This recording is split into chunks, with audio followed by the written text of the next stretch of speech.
di situ ada 5 klub ternyata. Iya. Yang terkena sanksi itu selain Persija Jakarta, ada Persiwa Wamena, kemudian ada Persikap Bandung, Sada Sumut, dan juga Persiraja Banda Aceh. Oke.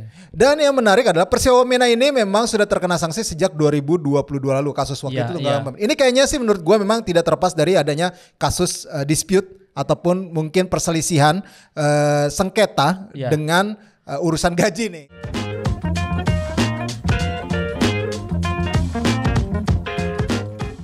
Welcome back to Discord, diskusi olahraga bareng Rais, dan kembali bersama Estu Resto merah putih kita. Merah putih. Ini gara-gara konflik apa itu yang viral itu. Udah, aku gak mau bahas itu. Sekarang kita ganti desain pengen ngebahas soal Liga 1 nih. Yang ternyata harus dihentikan sementara. Rame juga. Karena ini ya walaupun katanya win-win solution, pastinya ada efek domino lah yang dihasilkan dengan adanya penghentian kompetisi sekarang ya kan. Yang pasti juga di samping itu ada isu yang menarik lagi yang akhirnya mencuat gitu. Ini awalnya gue kayaknya tahu nih sumbernya siapa. Awalnya tahu nih kawan kita juga. Di X ya? Di X kawan kita juga yang ibaratnya dia lagi melihat data gitu, lagi iseng-iseng. Terus akhirnya menemukan data tersebut yang akhirnya mengagetkan kita. Padahal ini sudah disangsinya sejak Januari. Dan itu ketahuannya teman kita ini tanggal 1 malam tanggal 1 April kan? Iya. 1 April malam. Betul. Jadi hari Senin, jadi awal bulan ini bukan April Mop kan? Iya bukan. Terima kasih Bang Tigor buat infonya. Terima kasih Bang Tigor buat infonya buat semua masyarakat akhirnya bisa mencerahkan. Memang kita perlu kayak gini ya. Betul. Karena yang kita tahu ya, gue langsung tutup poin aja karena yang kita bahas ini ada tentang Persija Jakarta. Ada 5 klub sebenarnya asal Indonesia. Di situ kalau lo semua mau ngecek itu bisa lihat di legalfifa.com di situ. Legal.fifa.com. Nanti coba kita di deskripsi saya kasih ininya. Ya, itu apa namanya, memang itu semacam platform baru dari FIFA untuk semua di seluruh dunia. Siapapun itu bisa mengakses, bisa melihat siapa saja klub-klub yang sedang terkena sanksi registrasi pemain. Jadi nggak bisa daftarin pemain. Jadi di situ kalau lo buka itu legal FIFA, nanti lo cari di kolom search-nya itu registration ban. Ya, nanti pokoknya di deskripsi gue kasih itu deh linknya itu. Itu pokoknya jadi lo jadi situ bisa ngelihat di situ ada 5 klub ternyata. Yang terkena sanksi itu selain Persija Jakarta, ada Persiwa Wamena, kemudian ada Persikap Bandung, Sada Sumut, dan juga Persiraja Banda Aceh. Oke. Dan yang menarik adalah Persiwa Wamena ini memang sudah terkena sanksi sejak 2022 lalu kasus waktu itu.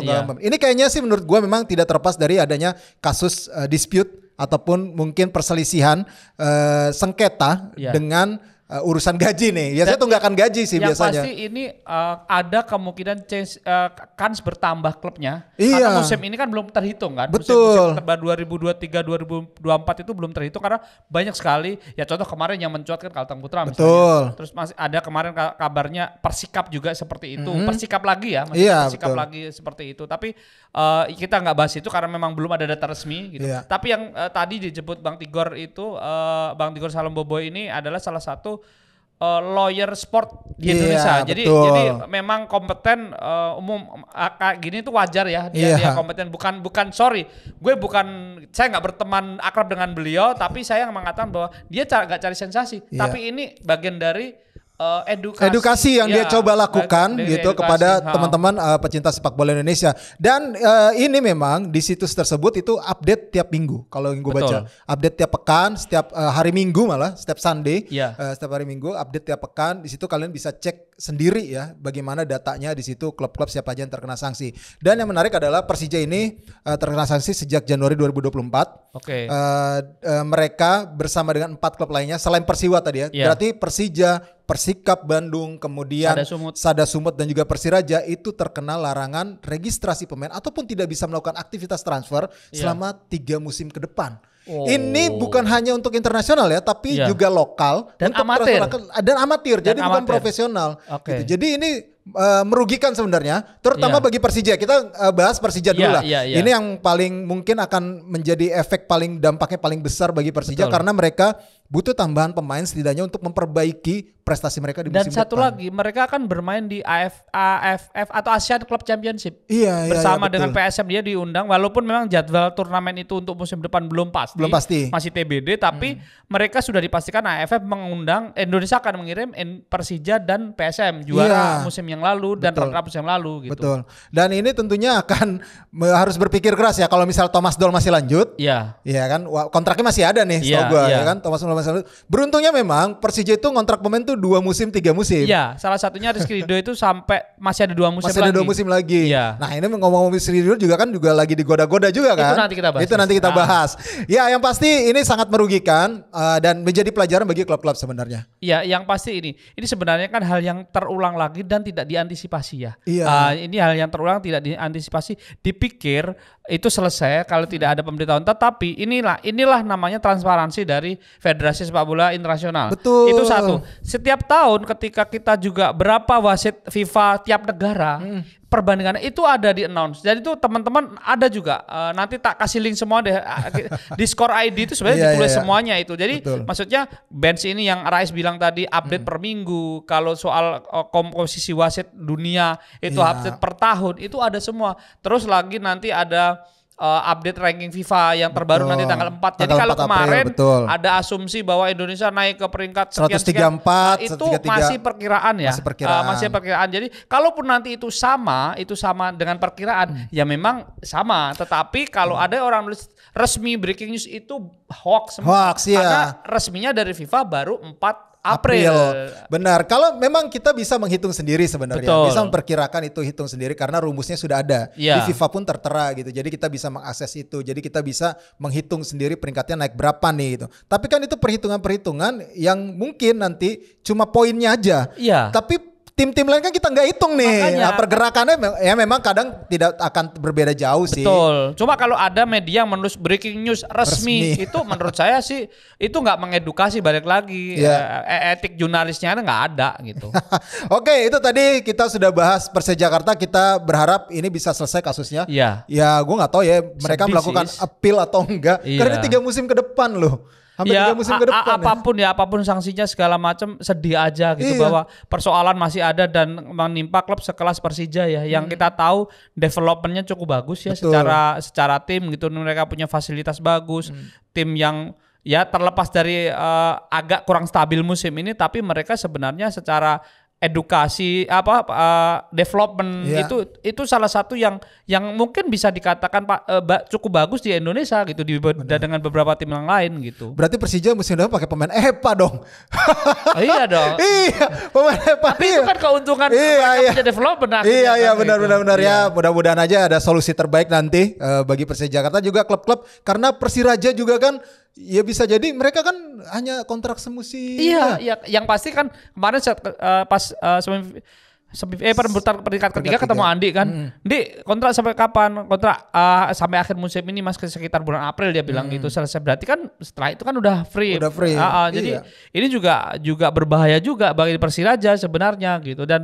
Dan ini sebenarnya pelajaran bukan hanya kepada tim-tim yang sekarang di-announce tapi tim-tim yang lain gitu. Dan ini pelajaran besar sekali bahwa sepak bola sekarang sudah sangat transparan, sepak bola sekarang sudah ada aturan yang jelas gitu, bukan hanya sekedar sekarang bisa jalan gitu. Tapi yang kemarin ada masalah juga harus selesai, ke depan juga nggak perlu ada masalah ya gitu. Kadang memang kan mungkin klub sedang mengalami masa kesulitan untuk menyelesaikan tunggakannya ya biasanya gitu ya. Ini yang membuat mereka tertunda gitu, kadang menganggap sepele gitu. Tapi kalau bagi yang masih berkompetisi, mungkin ada klub-klub yang udahlah biar aja gue besok asal-asalan aja di Liga 3 ini gue. Nah itu tuh yang bahaya sebenarnya. Sama ini misalnya tahun ini klub A yang pegang saya, terus Rais yang pegang musim depan, tenang aja, gue udah gak ada urusan gitu. Padahal gak bisa, itu continue kan. Pengurus boleh ganti, pemilik boleh ganti, tapi kontinuitas manajemen kan gak bisa ganti gitu. Benar-benar. Nah itu dia yang perlu, dan itu yang akan kena dampaknya juga. PSSI pasti akan dicecer terus sama FIFA. Betul. Itu harus lu tekan anggota lu dong. Gitu. Lu harus selesaiin nih. Kalau enggak gitu. Iya, kalau enggak ya udah nih, pertama gue kasih sanksi kayak gini. Ntar ada lagi sanksi lebih berat kalau enggak dilaksanain. Nah ini yang akan berdampak juga nanti mungkin bisa jadi secara global, secara keseluruhan ke sepak bola Indonesia itu sendiri kan. Iya, makanya ketika kita satu sisi timnas didorong berprestasi, tapi klubnya bermasalah, ya akan bermasalah karena klub adalah akar bagi timnas sendiri gitu. Iya benar. Oke, sekarang kita akan beranjak, tadi udah kita tinggalkan soal dilarang-larang ataupun disanksi soal transfer pemain itu. Sekarang kita beranjak ke persaingan yang makin panas walaupun agak sedikit terhenti. Panas-panasnya persaingan untuk memperebutkan ke Championship Series dan juga yang terdegradasi. Degradasi udah pasti Persikabo. Tapi setelah di atasnya Persikabo ini masih menarik banget. Terutama di peringkat 16 ya. Ada beberapa tim yang bisa dibilang ini rawan banget. Rawan banget beberapa tim.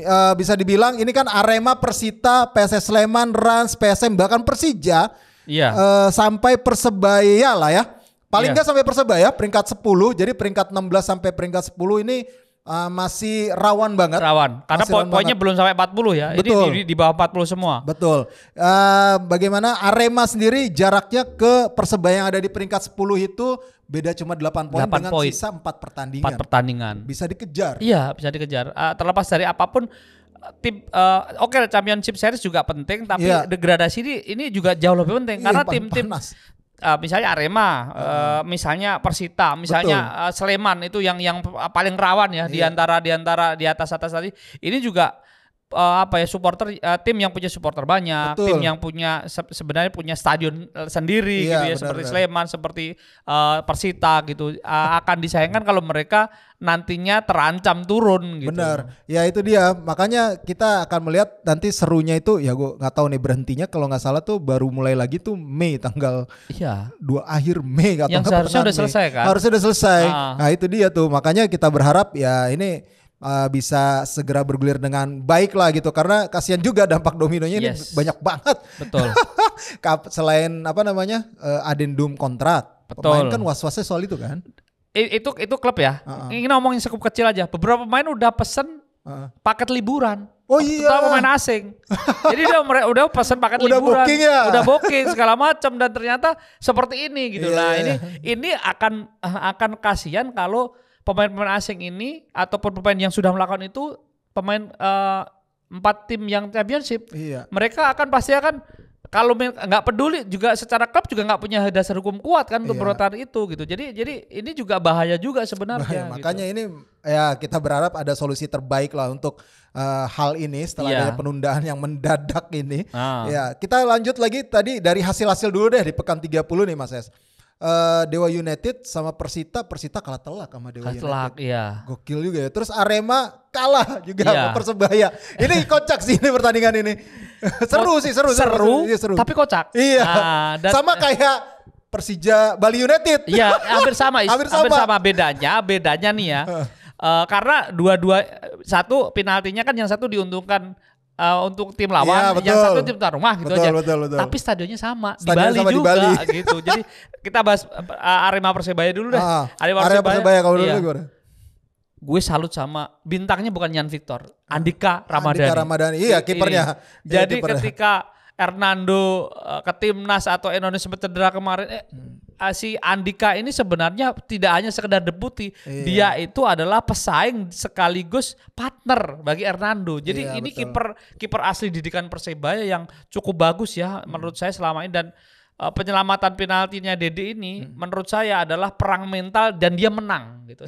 Dia secara person dan secara tim ya Persebaya. Ini kiper ini bener-bener orang Tanjung Perak, dia asli Tanjung Perak. Oh, dia asli Tanjung Perak. Anak Tanjung Perak, aja mentalnya mental Tanjung Perak. Mentang pelabuhan lah ya. Pelabuhan. Keren tapi. Iya, jadinya Hernando juga nggak dalam zona nyaman kalau seperti ini. Betul. Ini kan menambah level kompetitif juga bagi Hernando ya. Bagus ya sebenarnya ya dalam persaingan untuk memperebutkan tempat di tim utama di posisi penjaga gawang Persebaya gitu loh. Dan muda lagi. Ini sebenarnya kayak di Persis Solo ada Riyandi, ada Gianluca Pandenu, ada si Pancar. Tiga-tiganya bagus. Tambah Erlangga Setio pulang kan. Ya ini juga ini menarik. Tapi kalau untuk tim sekelas Persebaya memang tidak mudah, walaupun sebenarnya di akhir musim lalu Andika ini sedikit bermasalah karena dia bermasalah dengan bonek terus dicecar, tapi akhirnya dia memperbaiki dan sekarang kembali jadi hero-nya bonek gitu. Iya. Oke, itu tadi Arema Persebaya dari Derby Jatim yang memang punya rivalitas tinggi. Juga ada Persik Kediri versus Persikabo. Ini juga luar biasa, Flavio Silva. Flavio Silva 5 itu gol ya. Awal-awal biasa aja loh. Iya. Dan ini rekor terbaru setelah Silvano Kompalius 2017. Ya. Silvano Kompalius itu mencetak gol ke gawang Mitra Kukar 5 kali dengan skor 6-1 ya waktu itu ya. Nah, ini bertahan lama, terus ada Flavio. Betul. Nah, menariknya sebenarnya bukan sekedar Flavio. Persik Kediri ini punya chance untuk mengganggu Madura, PSIS, bahkan Persib bisa diganggu mereka. Iya, gitu. Bali United masih bisa diganggu. Sama, Bali United juga bisa diganggu. Gitu. Jadi Persik Kediri ini sebenarnya kayak menyimpan skam gitu loh. Ini kuda hitam sebenarnya. Iya. Kuda hitam yang benar-benar siap untuk bisa menembus 4 besar juga. Betul. Dan kita tahu supporternya makin kesini. Kemarin lihat saya agak merinding tuh waktu latihan malam, datang supporternya untuk ngasih support, nyanyi-nyanyi bareng gitu. Dan itu luar biasa sekali si Persik Kediri ini gitu. Iya. Itu Persik Kediri, Persikabo ya kita tahu lah sudah degradasi ya. Persoalan pelik lah ya. Iya, pelik. Kemudian Persib Bayangkara ini juga wah, gokil sih bagi gue ngelihat Spartannya pemain-pemain Bayangkara untuk menahan agresivitas pemain Persib sih. Tapi sebenarnya pertandingan ini diawali drama sih. Iya. Ketika David da Silva hilang dalam tanda kutip. Kabarnya menghilang entah kemana. Ada yang bilang sakit. Ada yang katanya uang muka segala macam belum dibayar. Waduh. Tapi intinya Persib ketika menghadapi Bayangkara diawali dengan drama itu dengan drama itu, dan kemudian ini sebenarnya kayak mengulang sebelumnya ketika Persib itu sering sekali tersandung di kandang dan juga di akhir-akhir tikungan. Itu dia musim, tuh. Gitu. Ini warning sebenarnya gitu bagi Persib gitu. Entah saya nggak tahu persoalan satu sih DDS atau yang lain, tapi kenyataannya beberapa kali seperti itu. Iya, gitu benar. Malah justru menjelang akhir-akhir kompetisi malah Persib nurun. Iya, musim lalu kita tahu mereka pertandingan terakhir itu mau runner up kalah sama Persikabo kan waktu itu kan. Oke, kita ke PSM Borneo FC. Borneo FC sudah dipastikan lolos ke fase juara reguler. Mereka juara reguler ya. Bukan juara Liga 1. Bukan juara overall tapi juara reguler. Juara reguler. Oke, terus diimbangi sama PSM Makassar yang masih tetap stabil lah. Agak aneh sih. Bermasalah katanya dengan finansial segala macam, tapi mainnya masih Spartan aja. Masih Spartan itu, pemain-pemainnya gokil. Harus salut sih gue apresiasi dengan bagaimana mereka tetap loyalitasnya ditunjukkan ya. Gue rasa sih Bernardo Tavares nggak ada obat sih untuk memotivasi pemainnya gitu. Benar. Terus ada Barito Putra versus PSIS Semarang yang imbang tanpa gol juga. PSIS juga menjelang persaingan ketat, drama juga turun. Carlos Fontes keluar tiba-tiba, terus Vitinho harus cedera, nggak bisa main sampai akhir musim. Terus beberapa pemain seperti sempat Adi Satrio blunder ya di beberapa pekan yang lalu. Terus ada lagi sekarang ada yang diganggu, 2 pemain diganggu. Tapi yang diganggu ini kita bahas di Discord selanjutnya ya. Tapi ini soal bursa transfer. Jadi ada yang mulai diganggu pemain-pemain mereka. Jadi pemain belakang mereka 2 itu mulai diganggu. Ini menurut saya juga drama juga. Justru Barito walaupun beberapa musim terakhir sempat tersiok-siok sejak dipegang Pak RD, ini walaupun tidak naik banget tapi stabil gitu. Sekarang ini ada di zona aman lah ya. Iya, zona aman lah bisa dibilang gitu loh. Terus sekarang Madura United PSS Sleman yang juga imbang tanpa gol nih. PSS Sleman agak-agak berat juga nih untuk terus. PSS Sleman nggak tahu ya. Agak ngos-ngosan gitu. Iya, ngos-ngosan benar. Kalau Madura oke lah, memang ada something internal yang sempat membayangin mereka, tetapi mereka apapun lebih stabil, lebih masih konsisten. Kompetitif loh. Bahkan mereka terus berupaya untuk tetap di 4 besar. Benar, dan kita tahu Sleman itu seharusnya lebih santai kan. Tapi kenyataannya emang ada drama sih, selalu ada drama. Mereka pergantian pelatih segala macam gitu-gitu. Bali United Persija Jakarta seperti yang tadi kita udah mention sebelumnya. Ini juga salah satu pertandingan yang cukup ketat banget. Penalti yang juga kontroversial. Ini sebenarnya Persija baru versi Persijanya Teko. Ya kan? Tapi Teko tetap bisa membuktikan bahwa dia salah satu pelatih yang juga cukup sulit dikalahkan oleh Persija sih. Iya, dan Teko sendiri pelatih kan banyak dikritik, pemainnya tua semua segala macam, tapi dengan pilihan dia konsisten, terbukti di liga domestik ya, walaupun kita kalau keluar kita nggak bicara liga di level regional ya, di level domestik stabil gitu, cukup stabil walaupun beberapa kali memang tiba-tiba kalah gitu. Tapi Bali United menurut saya dengan Teko ini udah agak sulit dipisahkan sih sejauh ini. Ya kita lihat aja nanti prestasinya akan seperti apa ya dan kelanjutan kontraknya. Terus Persis Solo yang menang 2-0 atas Rans Nusantara. Nih Rans Nusantara udah dari kapan terakhir tuh November apa ya? Apa bulan apa gitu menangnya? Iya. Lama banget ini gak menang-menang ini. Iya, memang sampai diawali Hamka udah turun marah. Udah main Hamka nih. marah sampai Hamka main akhirnya. Udah main nih Hamka nih dan beberapa pertandingan terakhir nih. Saking gemesnya mungkin jadi dia. Jadi turun gunung Hamka nih ya. Dan kita sempat di IG Skor Indonesia komentarnya banyak banget ketika Hamka main pertama kali di musim ini kan setelah musim lalu kan dia di Liga 2 tuh dengan yang di Bekasi itu ya, FC Bekasi. Tapi pindah lagi ke Rans.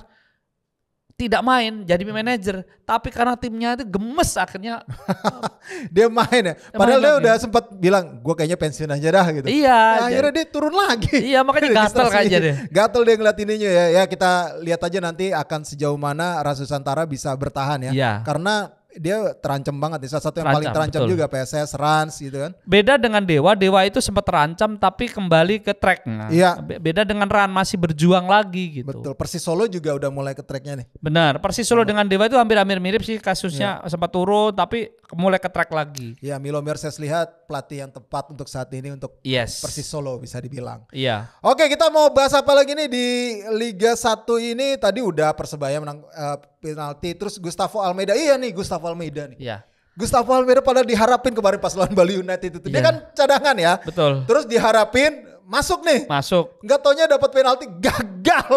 Makanya saya waktu nonton saya kalau misalnya teman-teman Jackmania itu gregetan, gemes dan lain sebagainya wajar lah ya. Karena lihat penalti pemain sekelas dia loh itu nggak bisa gol, tapi ya balik lagi bebannya mungkin berat banget di Persija saat ini mungkin ya internal kita nggak tahu. Benar. Oke, itu tadi kita udah bahas semuanya tentang Liga 1 di pekan 30 dan kita berharap 4 pertandingan tersisa bisa tim-tim nih tetap bisa survive ya. Yes. Di tengah penundaan yang mendadak ini pastinya ada dampak domino, efek domino yaitu ada biaya-biaya yang pasti membengkak, pengeluaran apapun itu ya. Kita berharap tim bisa survive, yang mudah-mudahan Liga 1 bisa berakhir dengan apik. Ya, yang pasti kalau saya selamat sekali lagi buat Borneo sebagai juara kompetisi reguler. Fase reguler. Ya. Apapun selamat, mereka bisa juara reguler dan semoga di Championship Series mereka bisa bicara lebih banyak dan jadi juara pertama kali Kalimantan juara. Iya, oke.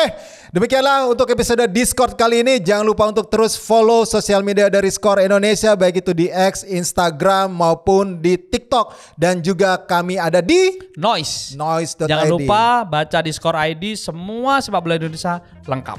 Oke, dengan demikian berakhir pula perjumpaan kita kali ini. Gua Resatnan. Esteresto. Ciao.